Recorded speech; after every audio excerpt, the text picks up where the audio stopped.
check out purposelyhere.com, where you will find my self-published book. Purposelyhere.com also has exclusive merchandise for men, women, and kids. Purposelyhere.com is also available on your mobile devices. Stay tuned and enjoy the video. What's up, YouTube? It's Demetria Beckham, and I am back once again with another video. Make sure you like, share, and subscribe to my channel, and don't forget to check out my website, purposelyhere.com, where you can find this t-shirt that I'm wearing. Also, my 2 self-published books that you all can see in the back. It will do your life amazing to be able to have those books in your hand, or even in the hand of someone that you love, that you know would benefit from having these 2 books. So make sure you check them out: Daughter, Woman, Mother, The Growth, Development, and Improvement of the Woman, and also my devotional minute meditations. All right, so let's get started. So I want to talk to my mothers that are boy moms. I am a proud mother of some rough and tough boys, okay? And I love my boys with everything in me. There's probably not much that I won't do for them, not much that I haven't done for them. I just love them unconditionally.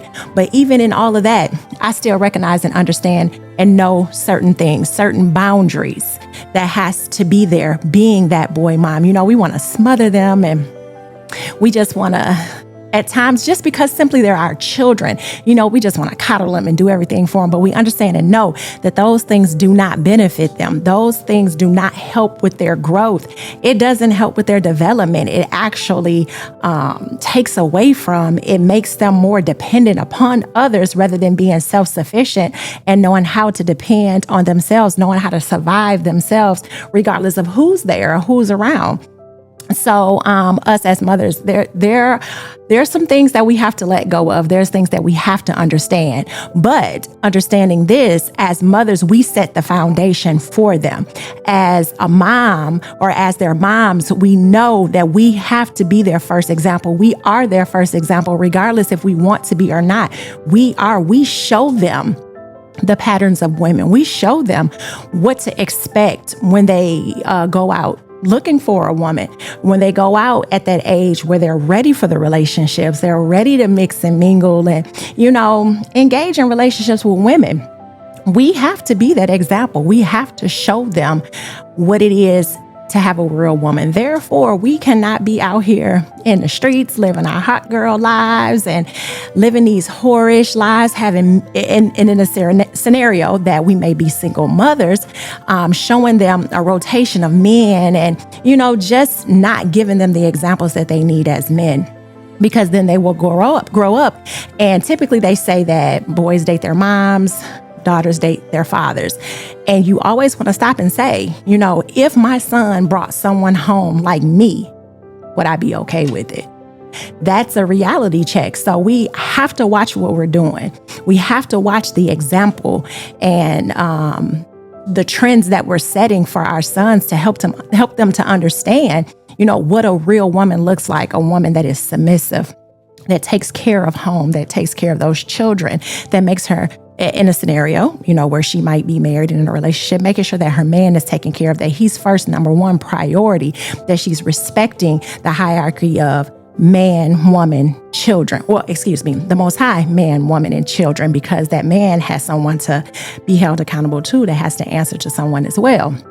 But we have to show them those things.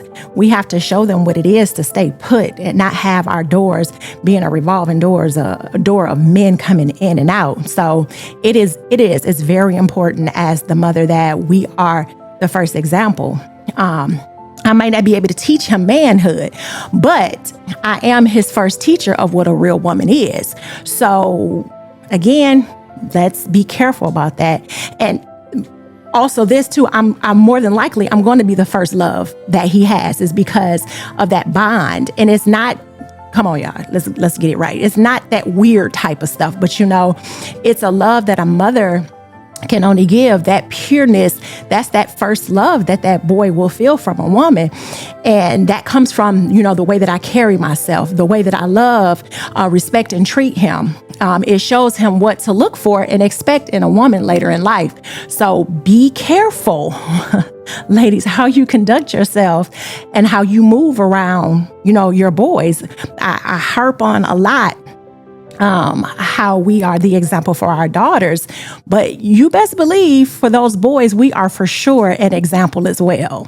We also need to recognize the limits as well.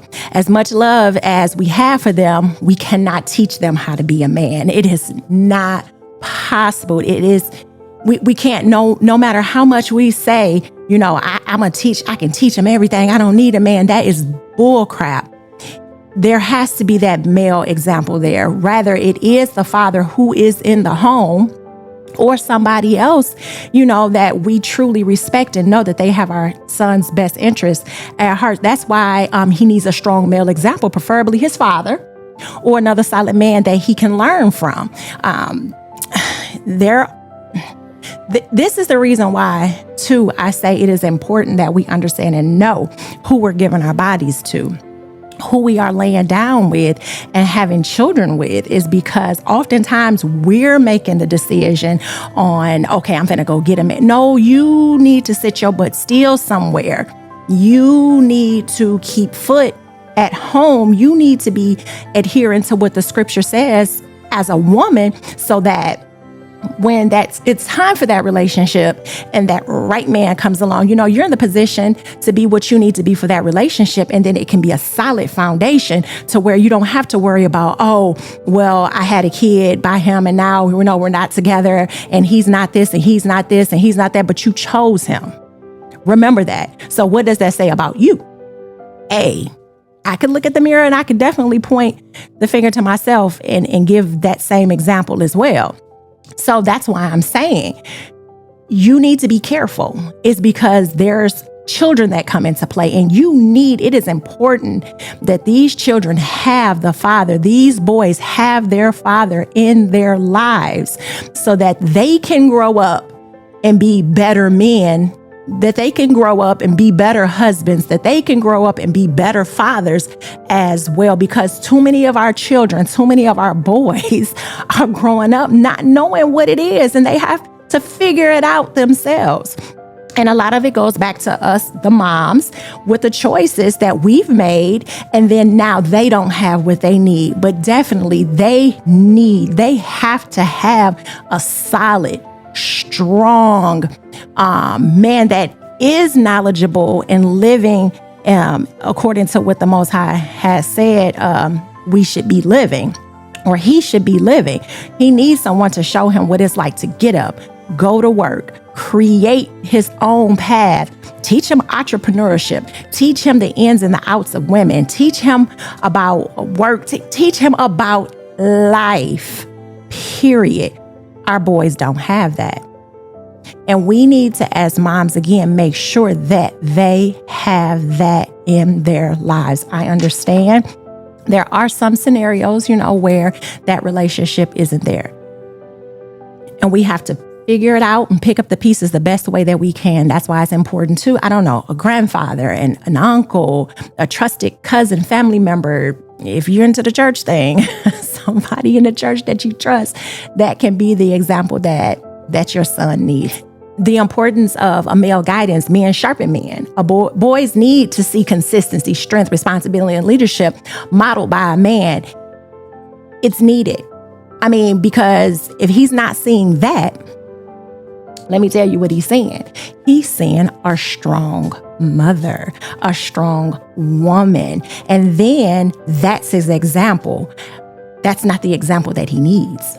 And then that can cause him to, I'm just going to say it, it can cause him to come off with feminine characteristics or feminine ways of thinking and moving in his feelings and emotions and sensitivity, because that is us as women.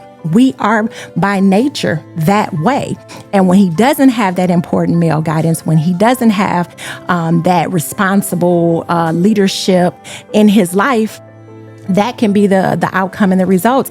And sadly, and many are going to be upset when I say this, and sadly, that is then where our feminine, homosexual, non-masculine boys come from that woman, that feminine energy. He needs that male, masculine, strong energy.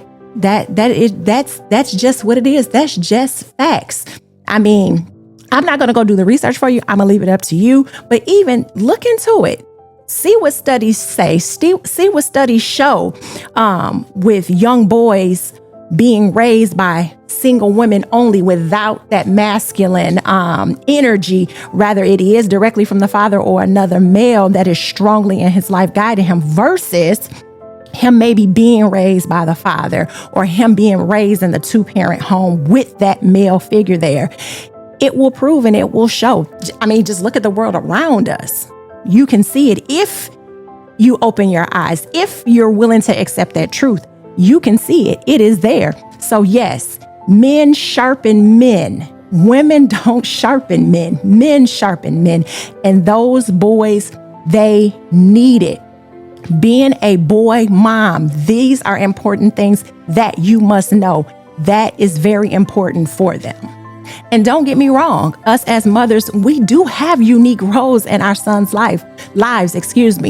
Our roles are important. We're not going to dismiss and belittle our roles and responsibilities because they are. They are just as important at times as having that father because they need to see both sides. They need that balance. They need to know what that is like from both the male perspective and raising and both from the female, the mom perspective and raising. My job is to nurture him, love him, discipline him, and carry myself in a way that sets the standard for the kind of woman he'll respect one day. That is important. So I need to be checking myself. I need to be looking in the mirror, examining myself. I need to be checking off, looking at that checklist, checking off things. Okay, am I this? Am I this? Am I this? Am I that? Do I need to change this? Do I need to change this? Do I need to change this? Do I need to change that? We need to be examining ourselves too. Cleaning up our act is because they see us. They see us. They see us. And this is another one. And I know it can be hard, but it can be done as well. You know, you might not be with the father, or you and the father may have had a spat or something, but y'all are together, or whatever the case may be that will cause something like this to happen. Don't tear down his father. Don't do that in front of that child. Don't position his view of manhood. Instead, guide him with honor and direct him to where he can learn what I cannot teach or what we cannot teach. We need to also recognize that we cannot tear down his father. Don't poison his view of manhood. Instead, guide him with honor and direct him to where he can learn what we cannot teach. So, I mean, yes, that father might not be in the home. So you don't want to be like, well, your daddy this and he ain't this and he ain't that and da-da-da-da-da-da. Remembering that you probably played a part in choosing who you're with and who you had him with. Don't do that. Although all those things might be true, but don't do that. Do not do it. My mom used to always say, I don't need to tell you, you'll be able to see. And if in fact there is that there, he will be able to see, but just let him see it for himself or themselves. Don't let your viewpoint become his viewpoint. It's because in your situation, you might be dealing with emotions, and 9 times out of 10, you know, ladies, we are dealing with emotion. So don't let how you view him become him as in the father. Don't let that viewpoint become your child's then viewpoint, is because those are two totally different relationships. Let him see what he sees, build what he builds, and has what he has with his father. Always encourage it. Always encourage it, you know, because I've always heard no matter what, they can still learn from them, whether it's what to be or what not to be. But you leave that up to them. You let them learn that. You let them see that. You don't be the one to tear the father down. You don't be the one to poison that viewpoint of manhood, or that viewpoint of what his father is. Because again, two different relationships. That's your relationship with him, and then that's the son's relationship with the father. Always remember that. So I just wanted to make sure that I had the opportunity to share these things with you all so that you all will understand some key things about being a boy mom. A woman can raise a boy, but only a man can show him manhood. Remember that. You cannot. Only a man can. And at the same time, the mother must never forget she is his first example of what it means to be a woman worth respecting. So, again, us, accountability. Sometimes, most times, a lot of times we fall short on that accountability thing, and we want to, what they say, you pointing two fingers forward, but it's three pointing back. Always want to point the finger. But we have to remember, we have a checklist too, that we need to be checking and making sure that, we're doing what we're supposed to be doing as that boy's mother, is because that father is not the only responsible one for how he sees the world, how he sees people, how he sees life, how he sees himself, how relationships go. We're responsible too. But again, remember, only that man can show that boy how to be a man. Only a man can sharpen another man. Remember that. All right, you all. Make sure, again, you like, share, and subscribe to my channel. Don't forget to check out my website where you'll find my books. And I love you all, and you stay safe. Peace.